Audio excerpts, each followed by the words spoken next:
ये एक प्रश्न और आया दूसरा। मुझे लगता है ये प्रश्न भी उसी से संबंधित है। ध्यान करने से श्वास अब नाभि पर महसूस होता है। इस श्वास को देखना ही अपने में होना, होश में रहना कहलाता है। बाबा, इस स्थिति में हमें साधना के मार्ग पर क्या ध्यान रखना जिससे हम भटके नहीं और सर्वस्व में अपना रूप देख सकें?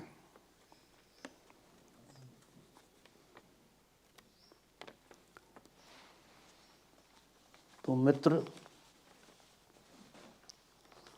प्रश्न आपका करीब करीब ऐसा ही है। जब आपको अरूप की प्रतीति भीतर होने लगेगी तो सर्वस्व आप खुद हो जाएंगे। कहते हैं कि श्वास को देखते हैं, नाभि पे एहसास हो रही है।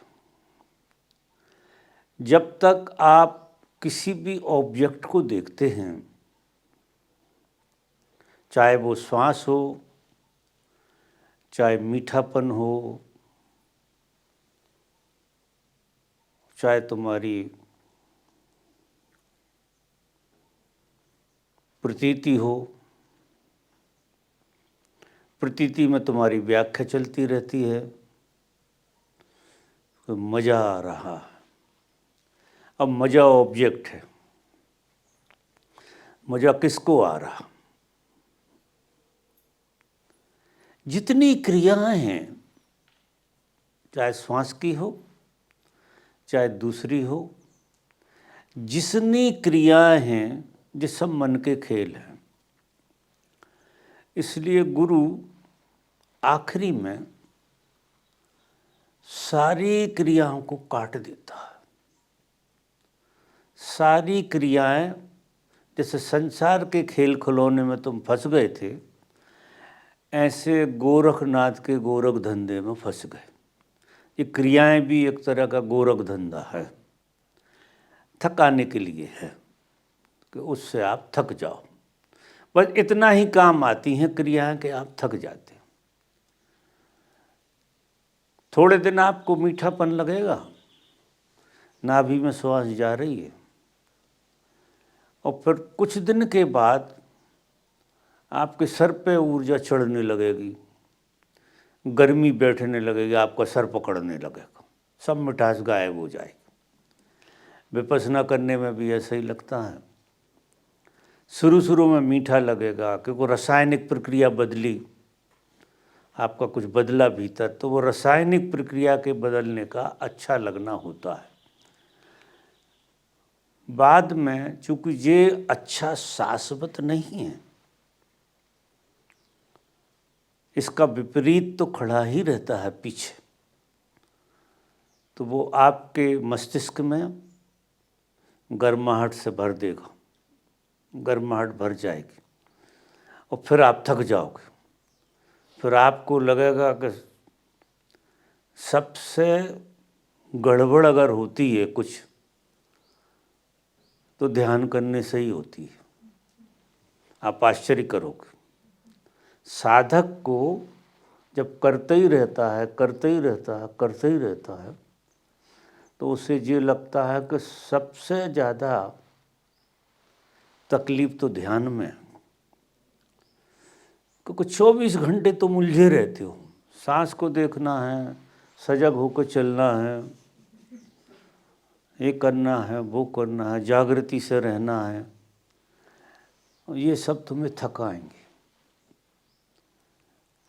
फिर तुम रोगे और कुछ नहीं करोगे, तुम रोगे कि भगवान जैसा आपने कहा वैसा सब किया हमने, बीच में कुछ पड़ाव अच्छे आए, बड़ा मीठे अनुभव हुए, लेकिन आज की स्थिति ऐसी है कि हमसे दुखी तो कोई होगा ही नहीं।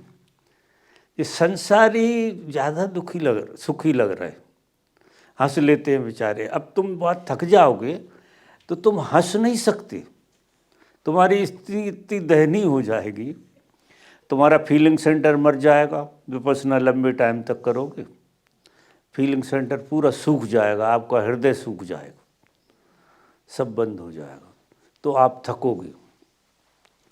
जब थकान इतनी ज़्यादा हो जाएगी तो आपके लिए अब कोई रास्ता बचा ही नहीं। अगर आपका गुरु से प्रेम है, एक ही चीज़ बची। कबीर कहते थे, शब्द मरे अजपा मरे अनहदहू मर जाए। कबीर ऐसा बोलते हैं, शब्द मर जाएगा, अजपा भी मर जाएगा और अनहद भी मर जाएगा, राम सने ही ना मरे, कहे कबीर समझाए। जिसकी प्रीति लग गई गुरु से, परमात्मा से, जो प्रेम में चला गया, वो ही बचेगा, वो अकेला बचेगा, और वो होगा तुम्हारा होना। तो ना उसमें अच्छा है ना उसमें बुरा है,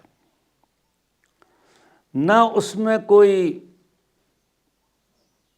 व्याख्या करने की जरूरत है, क्योंकि व्याख्या के लिए विपरीत साथ में चाहिए, तो वहाँ कोई व्याख्या नहीं। कबीर ने बड़ी अच्छी बात कही है। फिर प्रेम में बहुत रोगे, शिकायत भी आएगी थोड़ी गुरु के प्रति, तो बहुत रोगे। और उधर जो है, इतने प्रेम में आपको भूल समझ में आ जाएगी कि भूल कहाँ हो रही थी। गुरु क्या करता है कि आपको, अगर गुरु के प्रेम में है तो आपको भूल बता देता। खेल तो तुम्हें ही खेलना, ये आशीर्वाद वाले खेल नहीं कहने की बातें हैं, लेकिन गहरे में खेल आपको ही करना। तो गुरु क्या करता है कि आपकी भूल कहाँ हो रही है, चूक कहाँ हो रही। इतने ध्यान किए, इतनी साधना की, इतना सत्संग किया, इतने महापुरुषों से मिले, इतने महापुरुषों को सुना, फिर भी हम बैरंग वहीं खड़े हुए हैं जहाँ खड़े हैं। तो गुरु फिर बहुत असहाय हो जाओगे तो गुरु बता देगा तरकीब। वो ऐसी तरकीब बताता जैसी आज चर्चा में आ रही है कि सब कुछ किया, मैं को नहीं छोड़ा, न समझा, तुम करते रहे, तुम्हें ये भ्रम बना रहा कि तुम कर रहे हो साधना। अब अगर तुम साधना कर रहे हो तो साधना कहीं नहीं ले जाएगी, क्योंकि तुम्हारा ही दूसरा नाम भटकाव है। तुम भटकाव का दूसरा नाम, साधना कहाँ पहुँचाएगी? खिलाएगी थोड़ा सा, नचाएगी थोड़ा सा, तो गुरु की कृपा से तुम्हें कुंजी मिल जाती है। और कुंजी में वो कहते हैं कि मैं को ढूंढ तू, तुझे मिल जाए तो मुझे आके बता देना, मैं को ढूंढ। अब तुम्हारी साधना एक ही काम में लग गई कि भीतर मैं को ढूंढो कि कहाँ हो भाई, और वो बन बना रही है शब्दों में इधर उधर, लेकिन बहुत आंख गड़ा के देख रहे हो, मिल नहीं रही, कहीं भी नहीं मिल रही। फिर ये सूत्र समझ में आता है कि जो है ही नहीं वो मिलेगी कैसे? जो है ही नहीं, क्योंकि वो सिर्फ माया है, होने का बोध कराती है, होती नहीं है, लेकिन होने का बोध कराती है।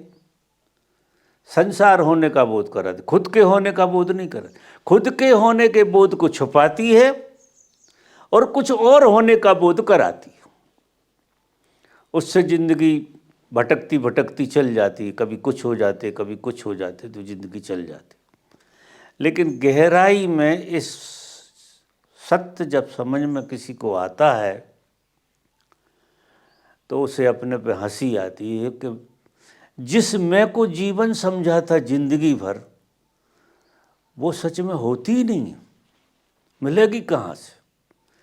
अब जब ये सूत्र आ जाता कि वो मिलेगी नहीं तो यात्रा ही बंद हो गई। फिर ये खेल चालू हो जाएगा आपके भीतर, ये लुका छिपी का। फिर अस्तित्व प्रकट हो जाएगा और तुम अस्तित्व हो जाओगे। फिर खेल के लिए तुम आकार हो जाओगे, फिर अस्तित्व हो जाओ। ये बंद किसी का नहीं होता, गुरुओं का भी नहीं होता। गुरु कोई परम अवस्था में बैठे रहते हैं ऐसा नहीं है, वो खेल ही खेलते रहते हैं। इस खेल को खेलते हैं कि इस तरफ आ जाते हैं, और याद का खेल है, इस तरफ की याद कर लो तो ये हो गए। अब गैस स्टार्ट बदलने का खेल है, गियर बदलना उन्हें आता है, फिर गियर बदल लिया और अपने लोक में चले गए। तो परमात्मा कोई एक बार की समाधि नहीं है, बार बार संसार में आकर परमात्मा होने का बड़ा मजा है।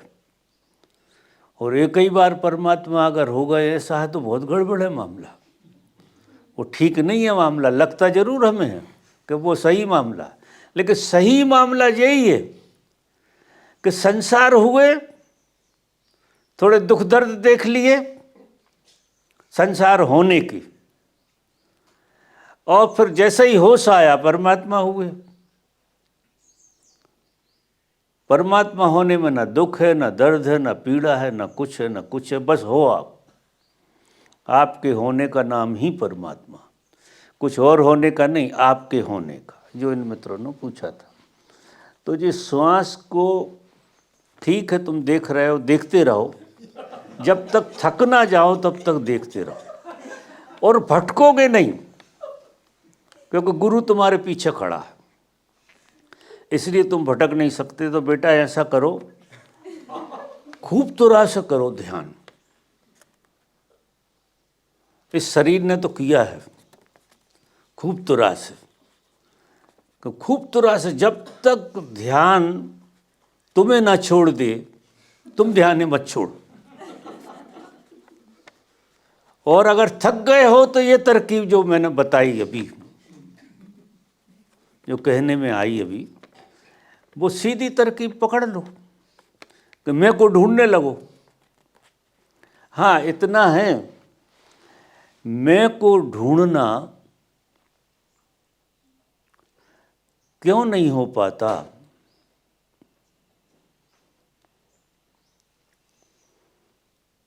मैं अगर छूटी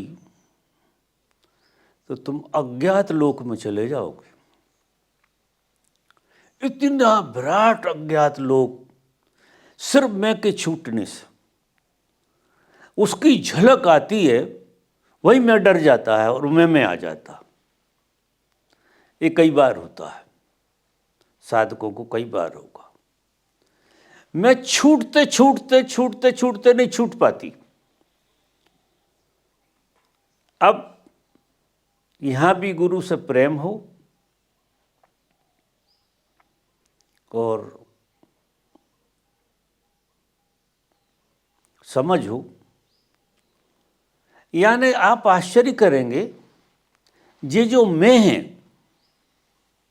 ये इतनी दूर तक जाती है कि साधना जब साधक करता है तो उसका सब कुछ छूट जाता है। साधना सब कुछ छुड़ा देती है, लेकिन चूंकि मैं के रहते हुए अपने अस्तित्व की पीड़ा बनने लगती है, तो वो परमात्मा में लीन होना चाहता है। और जब तक कोई परमात्मा में भी लीन होना चाहता है, ऐसी वासना भी है, तब तक इसमें में लौटे आएगा। आपकी समस्त चाहतें खत्म हो जाएं और परमात्मा में लीन होने की वासना भी मिट जाए,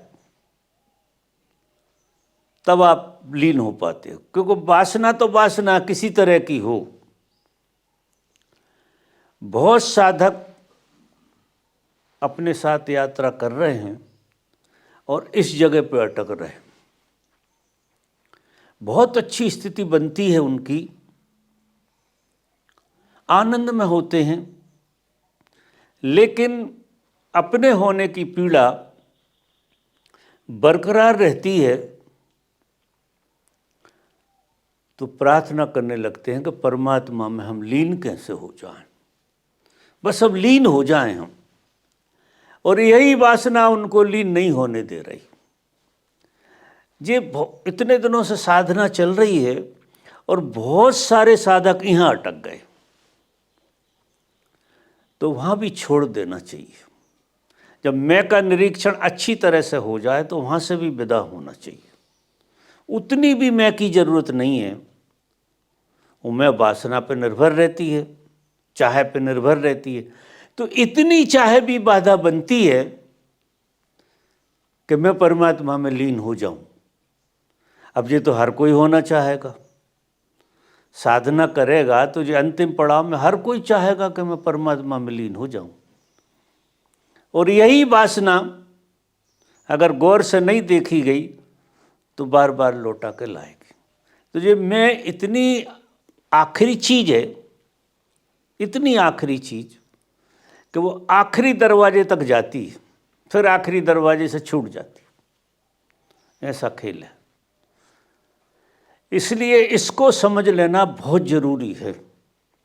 साधना तभी फलती फूलती है, निर्जरा होती है, तुम इस योग होते हो कि लीन होने की वासना पैदा हो जाए। सब वासनाएं जब मिट जाएंगी तो परमात्मा के होने की, बहुत भाग्य से ऐसा होता है कि परमात्मा में लीन होने की वासना बनी रहती है। तो किसी किसी की जीते जी मिट जाती है और किसी किसी की मृत्यु के समय में, बहुत सारे लोगों की तो मरने के पहले जी वासना मिटती है और वे लीन हो जाती है। ऐसा होता है।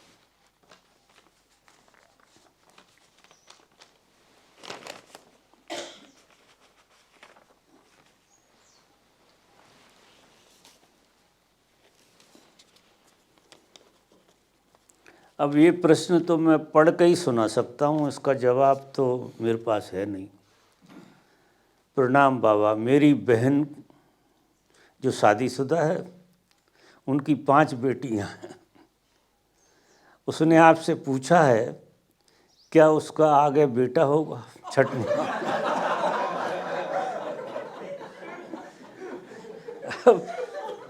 ये प्रश्न मेरे दायरे में नहीं आ रहा,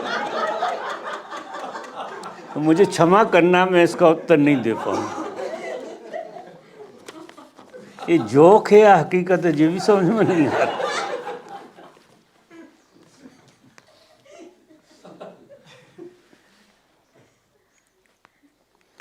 भीड़ के बीच अगर बोलने का मन नहीं है तो हम मौन हो जाएंगे, पर बहरे कैसे हो सकते? 5 इंद्रियों में से सुनने वाली इंद्रियां कान से कैसे ऊपर उठें? और हमारे भीतर जो अच्छे बुरे की जजमेंट चलती ही रहती है, उससे कैसे मुक्त हो?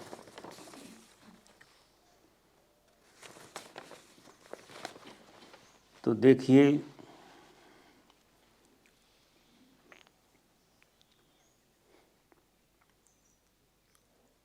आप मौन को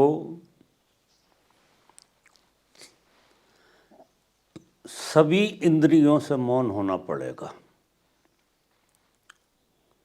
आँख से भी, कान से भी, नाक से भी, सभी तरफ से मौन होना पड़ेगा।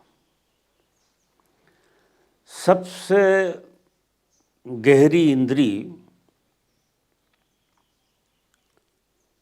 हमारे भीतर कान की है। आँख हम बंद कर सकते हैं, खोल सकते हैं, लेकिन कान को बंद करना और खोलना हमारे हाथ में नहीं है। कान तो सतत सुनता है। साधक को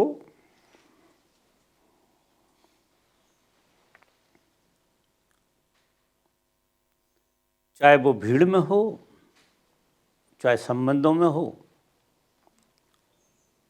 कहीं भी हो।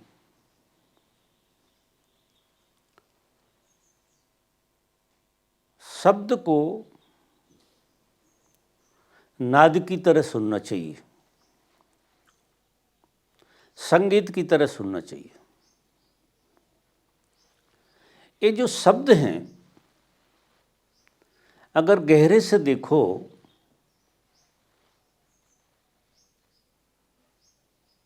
तो जो बिगड़ा हुआ संगीत है, बिगड़े हुए गीत हैं, जो लयबद्धता में नहीं। जब तुम लयबद्धता वाले गीत सुनते हो तो तुम मौन होने लगते हो। अगर बहुत लयबद्ध संगीत आप सुनेंगे तो गाने वाला क्या बोल रहा है ये आपकी समझ में नहीं आएगा, अर्थ नहीं लगेगा। जब तक आप गीत का अर्थ लगा रहे हो तब तक आप सुन नहीं रहे, तुम व्याख्या कर रहे हो कि मनमीत कितना अच्छा गा रहा, अब तुमने नहीं सुना। ओशो भी जो लेक्चर देते हैं उनकी मास्टरी इसी बात में ज़्यादा थी। वो मौन से उठता हुआ नाद था। चूँकि सीधे नाद को हम समझ नहीं सकते, तो ओशो ने एक संगीतपूर्ण भाषा का उपयोग किया। सबसे मीठी भाषा लगती है ओशो की। वो गद्य को भी पद्य की तरह बोलते हैं, बोलना गीत की तरह होता है उनका, वो बोलना नहीं होता, वो तुम्हें कोई वीणा सुनाई देती है, ऐसा है। पहले तो गुरु को सुनना शुरू करो। बोध से इतने बोधपूर्वक रहो कि शब्द को भीतर मत आने दो। शब्द के भीतर आने पर रोक लगा लो बोध की। बिल्कुल आप कोई शब्द नहीं सुन रहे हैं और आप गुरु की वाणी की मिठास सुन रहे हैं, सिर्फ मिठास, क्योंकि वहाँ कुछ कहा नहीं जा रहा, वो तुम्हें समझाने नहीं बैठे। तुम आश्चर्य करो, यानी वो 35 साल बोले, एक भी शब्द ऐसा नहीं बोले जो शब्द तुम्हारे काम का हो। तुम आश्चर्य करोगे। शब्द से अगर सुनो तो इनसे ज़्यादा भटकाने वाला आदमी दुनिया में दूसरा नहीं। सबसे ज़्यादा शब्द से भटकेगा कोई तो ओशो से भटकेगा। अच्छे अच्छे धुरंधर भटक जाएंगे कि कुछ समझाने वो बोले ही नहीं,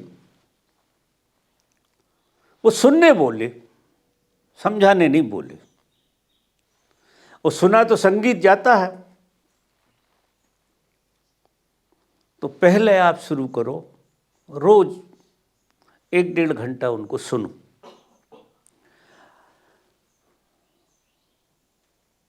अच्छा हो कि तुम्हें अंग्रेजी ना आती हो तो अंग्रेजी में सुनो, उससे थोड़ी सुविधा मिल जाएगी। जिन्हें हिंदी ना आती हो वो हिंदी में सुने, जिन्हें पंजाबी ना आती हो पंजाबी में सुने। उससे संभावना अर्थ लगाने की कम हो जाएगी। तो आप सुन के इतने ताजे हो जाएंगे। सही रूप से मौन का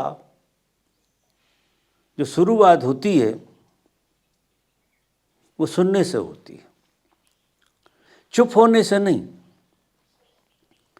चुप होने से मौन में इतनी गहराई नहीं आती। लेकिन सुनने से मौन में बहुत गहराई आती। फिर आप अपने विचारों को भी ऐसे सुनो जैसे संगीत चल रहा हो, कोई अर्थ मत डालो। अपने ही विचारों को ऐसे सुनो जैसे संगीत चल रहा, अर्थ मत डालो, क्योंकि है तो अनर्गल। अब तुम्हें अच्छी तरह पता है कि विचार अनर्गल होते हैं, फिर भी तुम इतने गौर करते हो विचार के ऊपर विचार की व्याख्या करते हो, और विचार पे फिर व्याख्या करते हो विचार की। किसी को खड़ा कर लेते हो और संवाद करने लगते हो, करते हो कि नहीं?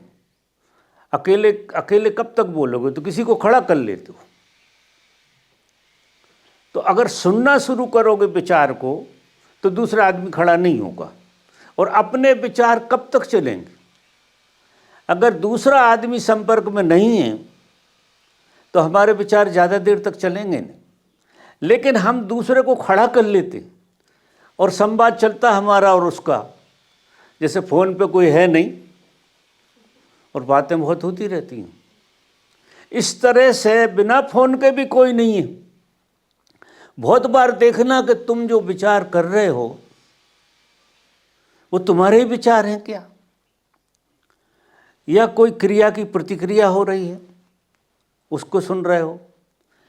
तो आप शब्द को संगीत की तरह सुनना शुरू करो। पहले तो गुरु को सुनो, जब आएगी जी कला, ऐसे नहीं आएगी।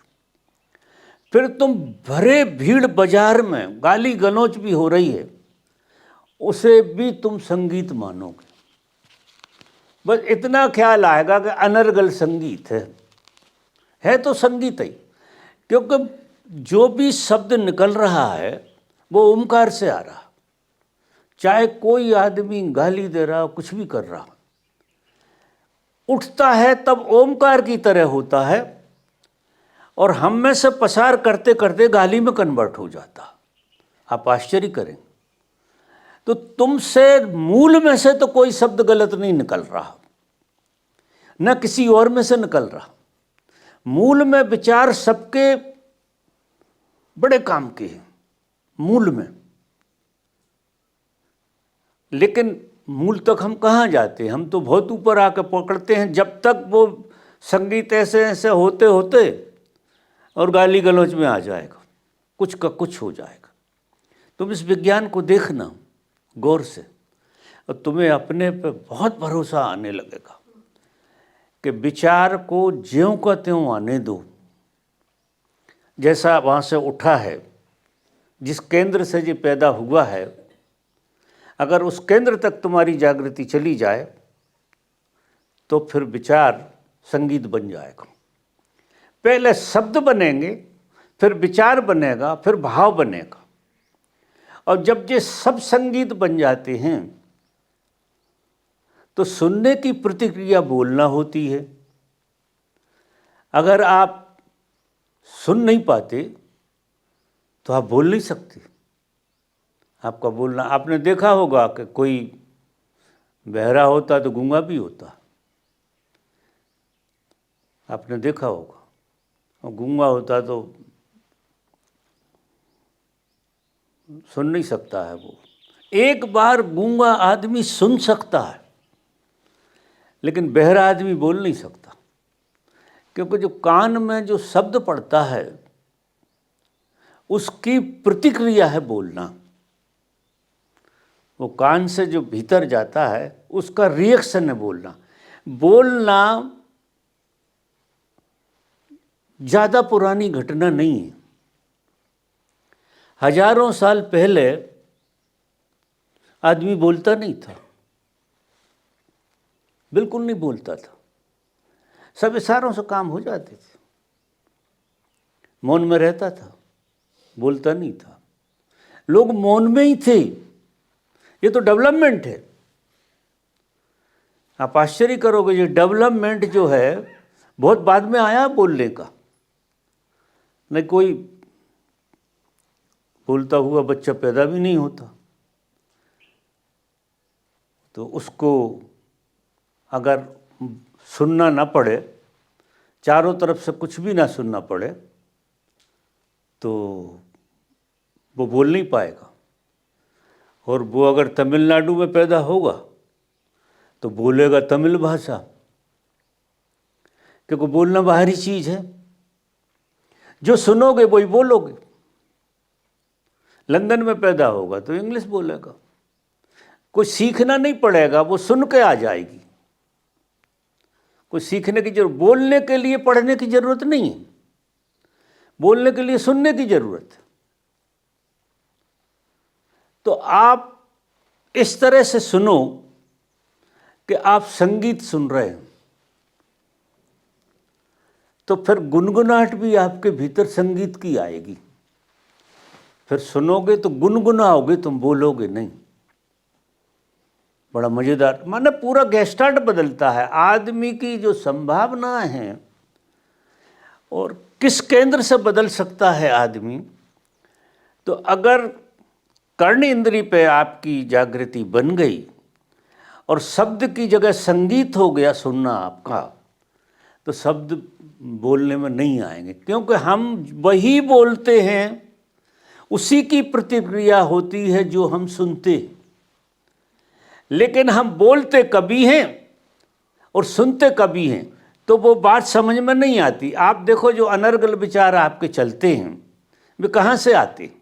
आपने सुना है, कहीं देखा है आपने, और सुना है, देखने से भी होता है।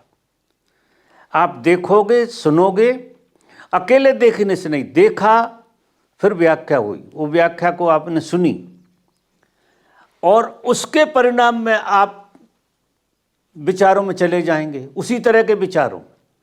हम सीधे विचारों से भागते हैं कि हम विचारों को जीत लें, ऐसा नहीं होगा। क्रिया को बदलो, सुनने की प्रक्रिया से शुरू करो। अगर सुनना सुधर गया तो बोलना सुधर जाएगा, सोचना सुधर जाएगा।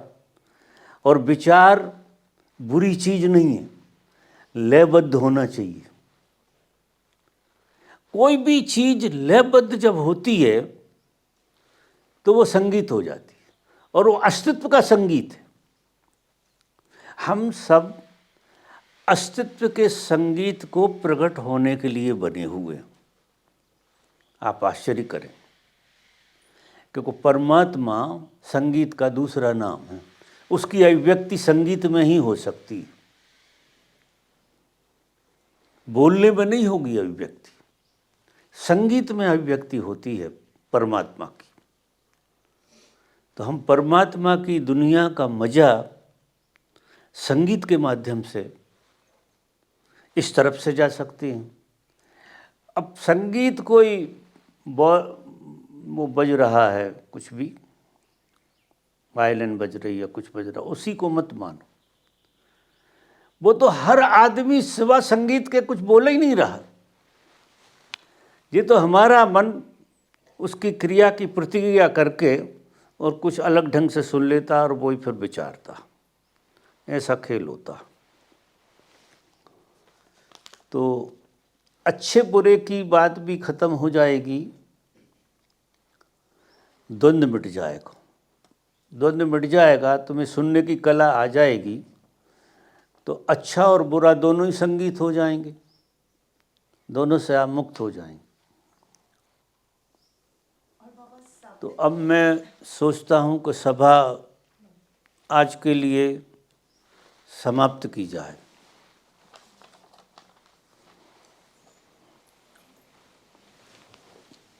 इतने ध्यान से आप लोगों ने इस संवाद में रस लिया, उसके लिए मैं आप सबको बहुत बहुत धन्यवाद देता हूँ।